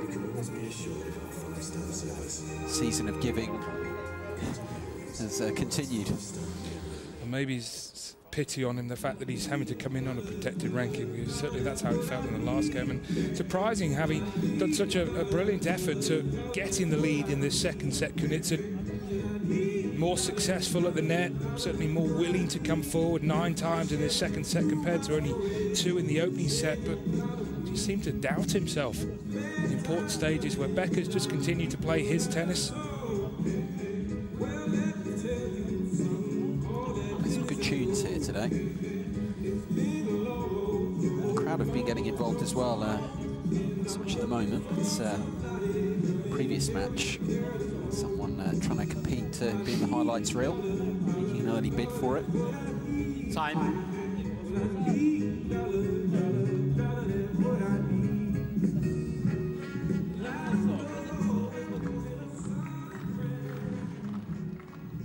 crunch time.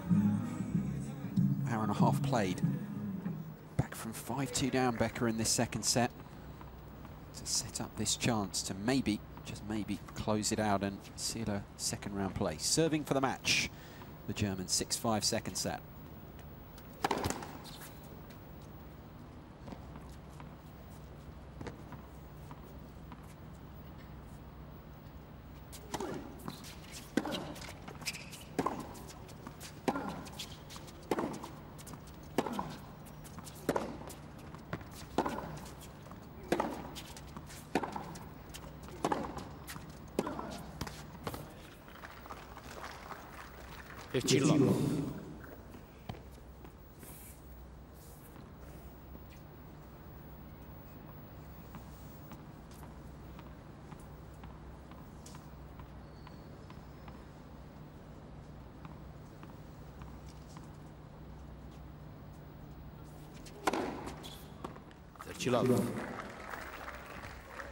Again, seemed a bit bigger than it was, that. 191 Ks clocked at. Ace all the same, though. His first of the second set. Has been out-aced, but crucially, he's 2 points from the win.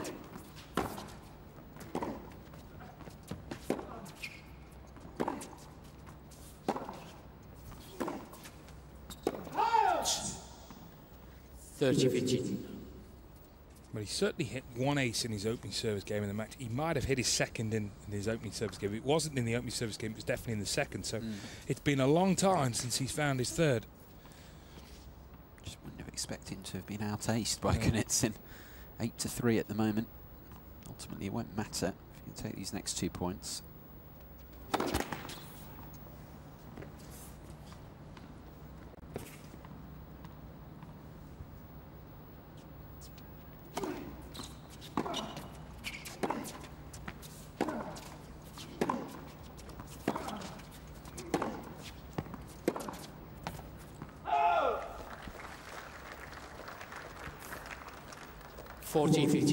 Look to the heavens from Kunitsyn, who probably feels his challenge here is almost at an end. Double match point for Benjamin Becker of Germany.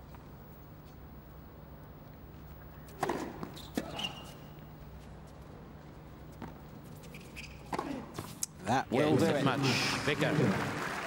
Just a terrific win for Benjamin Becker. So short of matches on the ATP World Tour due to his injury troubles, but this is a good win, no doubt about that. Hour and 34 minutes. Kunitsyn showed some stuff, some quality, particularly in the second set, but 5-2 down, Becker responded superbly to seal it in straight sets. That's a brilliant effort for Benjamin Becker.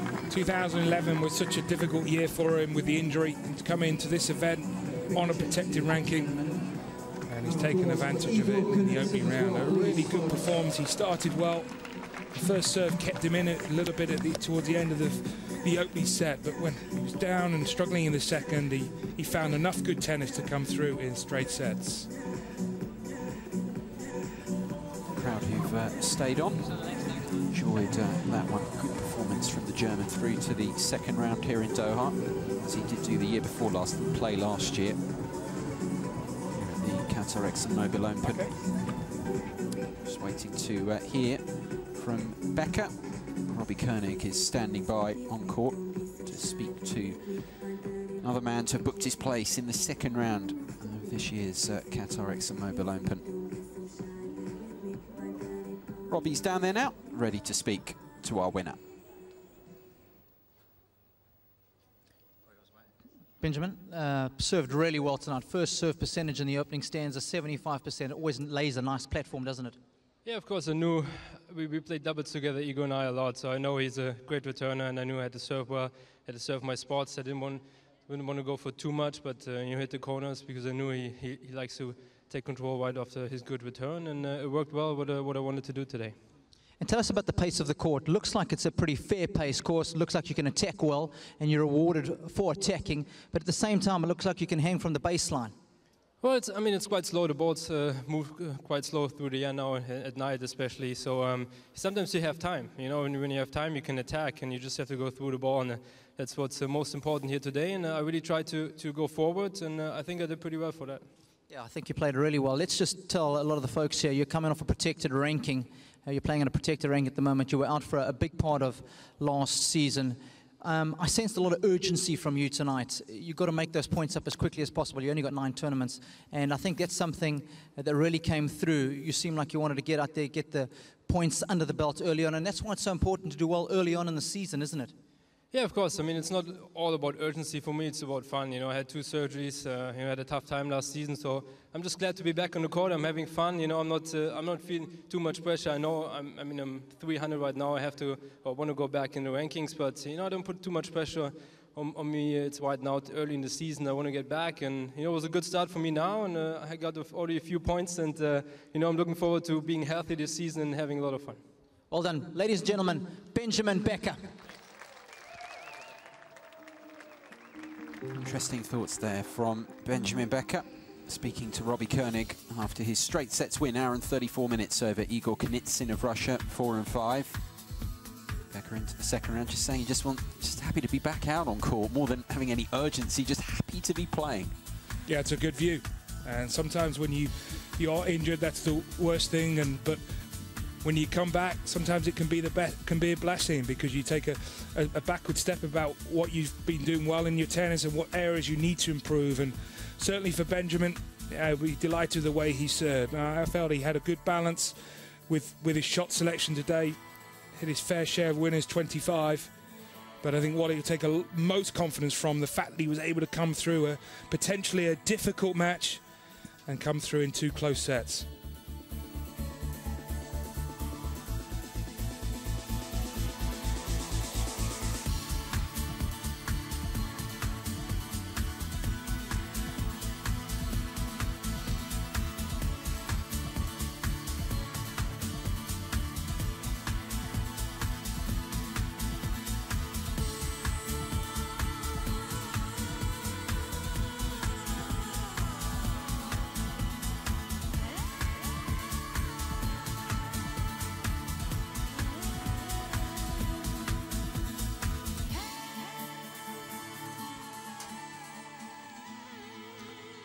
This is how the draw looks updated. A couple of winners here on the opening day that we've seen. Viktor Troitsky, the 5th